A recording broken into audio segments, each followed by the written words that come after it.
The lateral surface area of a prism with base and equilateral triangle is 120 square centimeters.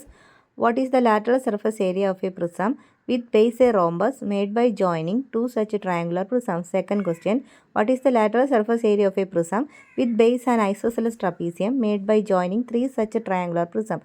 Third question. What is the lateral surface area of a prism with base a regular hexagon made by joining six such triangular prisms? ഒരു സമഭുജ ത്രികോണത്തിൻ്റെ പാർശ്വപ്പരപ്പ് 120 ചതുരശ്ര centimetre ആണ്. ഇത്തരം രണ്ട് സ്തംഭങ്ങൾ ചേർത്ത് വെച്ച് ഉണ്ടാക്കുന്ന സമഭുജ സാമാന്തരിക സ്തംഭത്തിൻ്റെ പാർശ്വപ്പരപ്പ് എത്രയാണ്? രണ്ടാമത്തെ ചോദ്യം. ഇത്തരം മൂന്ന് സ്തംഭങ്ങൾ ചേർത്ത് വെച്ച് ഉണ്ടാക്കുന്ന സമപാർശ്വ ലംബക സ്തംഭത്തിൻ്റെ പാർശ്വപ്പരപ്പ് എത്രയാണ്? മൂന്നാമത്തെ ചോദ്യം. ഇത്തരം 6 സ്തംഭങ്ങൾ ചേർത്ത് വെച്ച് ഉണ്ടാക്കുന്ന സമഭുജ ഷഡ്ഭുജ സ്തംഭത്തിൻ്റെ പാർശ്വപ്പരപ്പളവ് എത്രയാണ്? ഇവിടെ തന്നിട്ടുള്ളത് പ്രിസത്തിൻ്റെ ബേസ് ഒരു ഇക്വിലാറ്ററൽ ട്രയാങ്കിൾ ആണ്. ഒരു സമഭുജ ത്രികോണമാണ്. പാർശ്വപരപ്പളവ് അഥവാ LSA നമുക്ക് lateral surface area 120 centimetre square എന്ന് തന്നിട്ടുണ്ട്. ഇനി ഒന്നാമത്തെ ചോദ്യം. ഇതുപോലുള്ള രണ്ട് പ്രിസങ്ങൾ യോജിപ്പിക്കുമ്പോൾ കിട്ടുന്ന പ്രിസത്തിൻ്റെ ലാറ്ററൽ സർഫസ് ഏരിയ അഥവാ പാർശ്വപരപ്പ് എന്താണ്? അപ്പോൾ ഇത് നമുക്കറിയാം, ഈ തന്നിരിക്കുന്ന പ്രിസത്തിൻ്റെ ബേസ് സമഭുജ ത്രികോണമാണ് അഥവാ ഇക്വിലാറ്ററൽ ട്രയാങ്കിൾ ആണ്. ഇതുപോലുള്ള രണ്ടെണ്ണം യോജിപ്പിക്കുക. രണ്ടെണ്ണം യോജിപ്പിക്കുമ്പോൾ ഇങ്ങനെ യോജിപ്പിച്ച് കഴിഞ്ഞാൽ നമുക്ക് രണ്ടെണ്ണം യോജിപ്പിച്ചാൽ നമുക്ക് എന്താ കിട്ടുന്നത്? ഒരു റോംബസ് അല്ലെങ്കിൽ സമഭുജ സാമാന്തരികമാണ്. ഈ വശത്തിൻ്റെ ഈ ഇക്വിലാറ്ററൽ ട്രയാങ്കിളിൻ്റെ ഓരോ വശങ്ങളും എ തുല്യമല്ലേ? 3 വശവും എടുത്താൽ ഇതിൻ്റെ വശങ്ങൾ എന്താ കിട്ടുന്നത്? നമുക്ക് എല്ലാം തുല്യമായിട്ട്. റോംബസിൻ്റെ പ്രത്യേകത എന്താ? 4 വശങ്ങളും എന്താണ്? തുല്യമാണ് അല്ലേ? അപ്പോൾ ഇപ്പോൾ കിട്ടിയ ഈ പുതിയ ബേസ് ഏതാണ്? ഇപ്പോൾ റോംബസ് അല്ലെങ്കിൽ സമഭുജ സാമാന്തരികം. ഇതിൻ്റെ ലാറ്ററൽ സർഫസ് ഏരിയ ആണ് കാണേണ്ടത്. നമുക്ക് തന്നിട്ടുള്ളത് ഇക്വിലാറ്ററൽ ട്രയാങ്കിൾ ബേസ് ആയിട്ടുള്ള പ്രിസത്തിൻ്റെ ലാറ്ററൽ സർഫസ് ഏരിയ ആണ്. അതിൻ്റെ ഫോർമുല നമുക്കൊന്ന് എഴുതി നോക്കാം. ലാറ്ററൽ സർഫസ് ഏരിയ എങ്ങനെയാണ് കാണുന്നത്? ബേസ് പെരിമീറ്റർ എന്ന് പറഞ്ഞാൽ പാദ ചുറ്റളവ് അല്ലേ? ബേസ് പെരിമീറ്ററിനെ ഹൈറ്റ് കൊണ്ട് ഗുണിക്കുക, ഉയരം കൊണ്ട് ഗുണിക്കുക. ഇനി ഇക്വിലാറ്ററൽ ട്രയാങ്കിളിൻ്റെ ബേസ് പെരിമീറ്റർ എന്താണ്? 3 വശങ്ങൾ തുല്യമാണ്. അപ്പോൾ 3A 3A ഇൻറ്റു ഹൈറ്റിനെ നമുക്ക് H എന്നെടുക്കാം. അപ്പോൾ ലാറ്ററൽ സർഫസ് ഏരിയ എത്രയാണ്? 120. അപ്പോൾ ഇവിടെ 3 കൊണ്ട് മൾട്ടിപ്ലൈ ചെയ്തിരിക്കുന്നു. ഈക്വൽ സൈനിന് ഇപ്പുറ വശം വരുമ്പോൾ അതെന്താവുന്നു? ഡിവൈഡ് ആവുന്നു അല്ലേ? ഈക്വൽസ് A ഇൻറ്റു H എന്ന് കിട്ടി. ദാറ്റ് ഈസ് 40 ഈക്വൽസ് എന്താണ്? AH. ഇത്രയും നമുക്ക് കിട്ടിയിട്ടുള്ളൂ. ബാക്കി ഹൈറ്റോ കാര്യങ്ങളോ ഒന്നും തന്നെ തന്നിട്ടില്ല. നമുക്ക് ഫസ്റ്റ് പാർട്ടിൽ കണ്ടുപിടിക്കേണ്ടത് ഇങ്ങനെയുള്ള രണ്ട് പ്രിസങ്ങൾ യോജിപ്പിക്കുമ്പോൾ കിട്ടുന്ന റോംബസ് ബേസ് ആയിട്ടുള്ള സമഭുജ സാമാന്തരികം ബേസ് ആയിട്ടുള്ള പ്രിസത്തിൻ്റെ ലാറ്ററൽ സർഫസ് ഏരിയ എന്താണ് കണ്ടുപിടിക്കാം. ലാറ്ററൽ സർഫസ് ഏരിയ എന്ന് പറഞ്ഞാൽ എന്താണ്? Base perimeter. ഇവിടുത്തെ ബേസ് ഇപ്പോൾ എന്താണ്? റോംബസിൻ്റെ ബേസ് എത്രയാണ്? എത്ര A ഉണ്ട്? 4A അല്ലേ?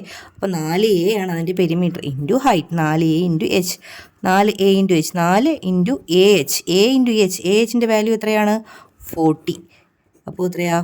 160 സെൻറ്റിമീറ്റർ സ്ക്വയർ ആണ് ഈ പ്രിസം, അതായത് റോംബസ് ബേസ് ആക്കിയുള്ള പ്രിസത്തിൻ്റെ lateral surface area. Second part ചോദ്യം എന്ന് വെച്ചാൽ ഇതുപോലെയുള്ള 3 ഇക്വിലാറ്ററൽ ട്രയാങ്കിൾ 3 സമഭുജ ത്രികോണങ്ങൾ യോജിപ്പിക്കുമ്പോൾ നമുക്ക് ഐസോസെലസ് ട്രപ്പീസിയമാണ് കിട്ടുന്നത്. സമപാർശ്വ ലംബകമാണ് കിട്ടുന്നത്. അല്ലെ എങ്ങനെ വരയ്ക്കാം? നമുക്ക് ഇപ്പോൾ ബേസ് ആണ് ഞാൻ വരയ്ക്കുന്നത്.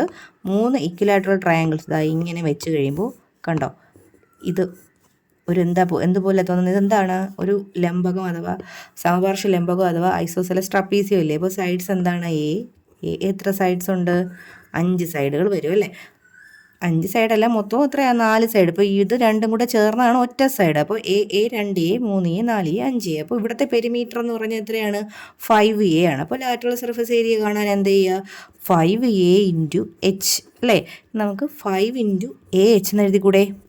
AHൻ്റെ വാല്യൂ നമ്മൾ കണ്ടുപിടിച്ചില്ലേ തൊട്ട് മുമ്പേ? 40 ഇൻറ്റു ചെയ്യുമ്പോൾ എത്ര കിട്ടുന്നു? 200 സെൻറ്റിമീറ്റർ സ്ക്വയർ. അപ്പോൾ 3 ഇക്വിലാറ്ററൽ ട്രയാങ്കിളുകൾ യോജിപ്പിച്ചാൽ 3 സമഭുജ ത്രികോണങ്ങൾ യോജിപ്പിച്ചാൽ കിട്ടുന്ന പ്രിസത്തിൻ്റെ ബേസ് എന്താണ്? ഐസോസെലസ് ട്രപ്പീസിയമാണ്. അതിൻ്റെ ലാറ്ററൽ സർഫസ് ഏരിയയാണ് നമ്മളിപ്പോൾ കണ്ടുപിടിച്ചത്. Third part. ഇതുപോലുള്ള ഇക്വിലാറ്ററൽ ട്രയാങ്കിളുകൾ 6 സമഭുജ ത്രികോണങ്ങൾ 6 യോജിപ്പിച്ചാൽ നമുക്ക് എന്താ കിട്ടുന്നത്? ഹെക്സഗൺ ആണ് കിട്ടുന്നത്. അങ്ങനെയാണെങ്കിൽ ആ ഹെക്സഗൺ ബേസ് ആയിട്ട് വരുന്ന പ്രിസത്തിൻ്റെ ലാറ്ററൽ സർഫസ് ഏരിയ കാണുക.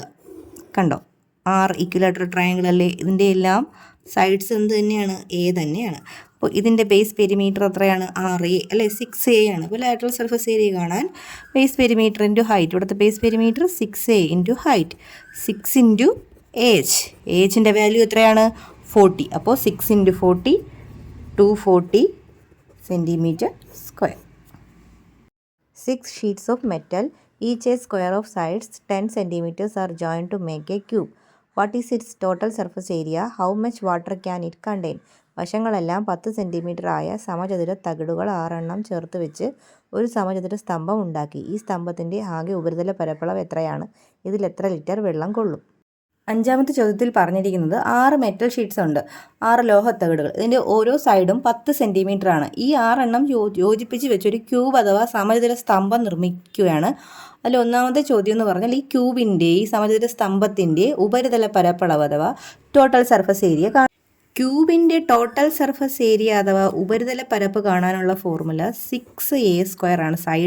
ഒരു സൈഡ് എ ആണെങ്കിൽ 6a² ആണ്. ദാറ്റ് ഈസ് 6 × a എത്രയാണ്? 10 × സ്ക്വയർ. 10 × സ്ക്വയർ എത്രയാണ്? 100 ഈക്വൽസ് 600.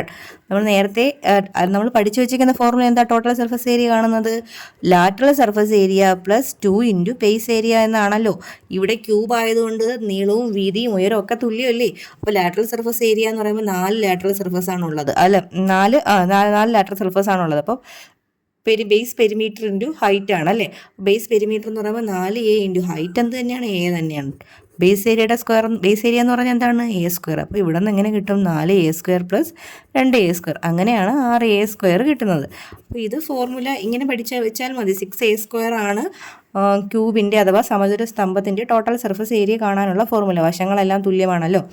ഇനി രണ്ടാമത്തെ ചോദ്യം അതിൽ എത്ര ലിറ്റർ വെള്ളം കൊള്ളും എന്നാണ്. അപ്പോൾ വെള്ളം കൊള്ളും അല്ലെങ്കിൽ അതിൻ്റെ എന്താ കാണേണ്ടത്? വ്യാപ്തമാണ് കാണേണ്ടത്. ക്യൂബിൻ്റെ സമചതുര സ്തംഭത്തിൻ്റെ വ്യാപ്തം കാണാനുള്ള ഫോർമുല a³ ആണ്. അതായത് 10 × ക്യൂബാണ്. 10 ക്യൂബ് എത്രയാണ്? 1000 സെൻറ്റിമീറ്റർ ക്യൂബ്. എത്ര ലിറ്റർ വെള്ളം കൊള്ളുമെന്നാണ് ചോദ്യം. അപ്പോൾ സെൻറ്റിമീറ്റർ ക്യൂബിനെ ലിറ്റർ ആക്കാൻ വേണ്ടി എന്തുകൊണ്ട് ഡിവൈഡ് ചെയ്യണം? 1000 കൊണ്ട് ഡിവൈഡ് ചെയ്യുക. 1000 കൊണ്ട് ഡിവൈഡ് ചെയ്യുമ്പോൾ നമുക്ക് 1 ലിറ്റർ എന്ന് കിട്ടും. 1 ലിറ്റർ വെള്ളമാണ് ഈ ക്യൂബിൽ കൊള്ളുന്നത്.